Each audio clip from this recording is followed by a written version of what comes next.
E agora, entrando aqui no LTV, né? O Fábio perguntou para a gente aqui como é que se calcula o LTV. Para quem não sabe, o LTV do inglês é Lifetime Value. Para fazer sentido calcular LTV, você tem que capturar leads, você tem que capturar algum tipo de contato, né? Um e-mail, um telefone. Na indústria é mais comum um e-mail, tá? Falar de LTV, o pessoal geralmente fala de e-mail.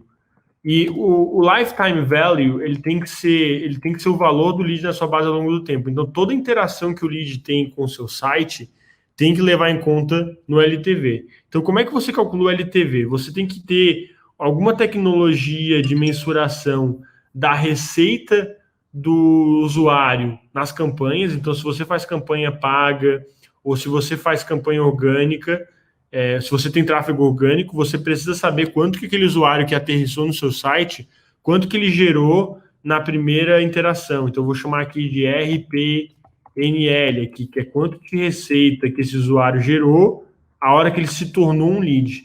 É importante notar que você precisa capturar esse contato, tá? Se você não capturar o contato, você não vai conseguir medir, porque você não vai conseguir rastrear quem que voltou, e se essa pessoa teve outras interações. Então, o grande erro que eu vejo na indústria de publishing, e na grande maioria dos publishers no mercado, é que a galera não captura leads, não tem funil de e-mail, não tem funil de WhatsApp, não controla a audiência. Quem não controla a audiência fica à mercê do algoritmo. Então, se você quiser printar aí e já depois compartilhar no Stories, aqui é a frase da live, que é quem não controla a audiência fica à mercê do algoritmo. Se você não está controlando a sua audiência de alguma forma, você vai ficar à mercê do algoritmo. Se você é um publisher que recebe tráfego orgânico ou tráfego social e o Google mudar o algoritmo por algum motivo e parar de mandar tráfego para o seu site, você está, para não dizer a palavra com F, né? Você está na pindaíba aí, né? Então, assim, eu vejo muito isso no mercado. Assim, é bem comum publishers perderem assim tráfego da noite para o dia com a mudança de algoritmo e daí terem que correr atrás do prejuízo, né? Justamente porque não controlam a sua audiência. Quem captura lead e sabe trabalhar o lead na base tem controle da audiência. Então, essas pessoas estão muito na frente em relação à monetização, tá bom? As pessoas que capturam, se elas tiverem um sistema inteligente, eu vou mostrar hoje no Dash de exemplo aqui para vocês, elas podem pegar aqui a receita que gerou na primeira interação das campanhas, por exemplo, mais a receita que gerou a cada interação nova, ou a cada, por exemplo, e-mail clicado, né? O usuário pegou e clicou num e-mail, voltou para a base e isso gerou uma receita. Então, vou dar um exemplo aqui, né? Se o fulano, com e-mail fulano@gmail.com, ele gerou 0,1 USD na hora que na campanha, né, para entrar na base, e depois, ao longo de 7 dias, ele gerou mais 0,3 consumindo os conteúdos de e-mail e vendo mais anúncios, esse lead na base ele teve um valor de 0,4 USD. Esse é o valor de LTV dele.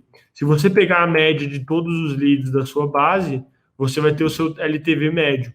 Se você dividir o seu LTV pelo seu CAC, para quem não sabe, o CAC é custo de aquisição do cliente, né? Ou pode ser do lead, aí vamos chamar do lead. Mas se você pegar, por exemplo, digamos que para cada você tem que pagar 0,1 USD no Facebook, digamos que você tem uma campanha lá, para cada lead capturado. Então aqui você vai dividir 0,4 por 0,1, você vai ter um LTV sobre CAC de 4. Qualquer LTV acima de 1 quer dizer que você consegue escalar a sua aquisição, porque o lead ao longo na monetização da sua base, ele vale mais do que o que você pagou por ele. Se você tem um LTV abaixo de 1, aí você tem um problema, né? Porque você não está conseguindo recuperar aquele custo de aquisição. Então, a grande maioria dos publishers nem tem essa métrica registrada, nem conseguem acompanhar isso, né? Se você consegue acompanhar isso, manda aqui no chat. Se você não consegue, também manda aqui no chat pra gente, tá bom? Porque assim, ó, da minha experiência no mercado, eu vejo que a grande maioria não sabe acompanhar isso aqui. Tranquilo? Antes da gente ir para o próximo tópico, eu também queria falar de outra métrica que é muito importante, tanto para o anunciante quanto para o publisher, e eu vejo que muitos publishers não prestam a devida atenção, que é a métrica de viewability. Viewability ou visibilidade, né?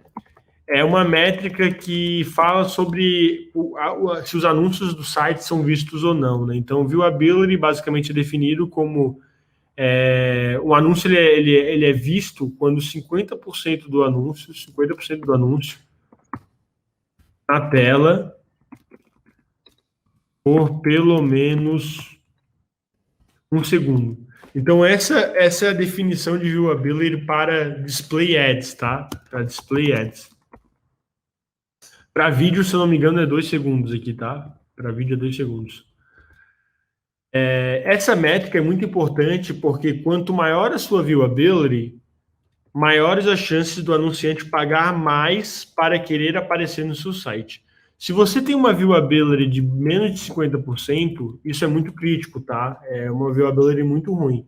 Então, o que você tem que fazer? Você tem que trabalhar aí com seu parceiro, com certificado, ou se você controla seus anúncios aí, fazer uma revisão dos seus ads para mudar isso e para revisar quais os blocos de anúncios que tem uma viewability muito baixa e talvez alterar eles, mudar eles de posição, remover eles completamente e para que essa tua métrica aumente, tá? Outra coisa que você pode fazer é lazy loading. Você pode inserir, eu mostrei isso na outra live da semana passada, como que você pode utilizar o Ad Inserter para inserir um lazy loading offset para aumentar a sua viewability. Eu posso garantir para vocês, tá? Se você aumentar a viewability do seu site, o anunciante vai estar disposto a pagar mais. Então, assim, tem uma correlação direta entre o aumento da viewability e o aumento do CPM. Hoje, nos projetos que eu tenho maior resultado, a minha viewability está em torno de 75%. 75% é uma viewability muito alta. Se você conseguir chegar nesse patamar de viewability, eu tenho certeza que você vai conseguir melhorar os seus resultados, o seu ROI, o seu CPM, o seu RPS, o seu LTV. Então, dá uma pensada com carinho nessa métrica, dá uma avaliada com carinho depois e olha para essa métrica, para suas unidades, a métrica para o seu site como um todo, para você ver o que você pode fazer, tá bom?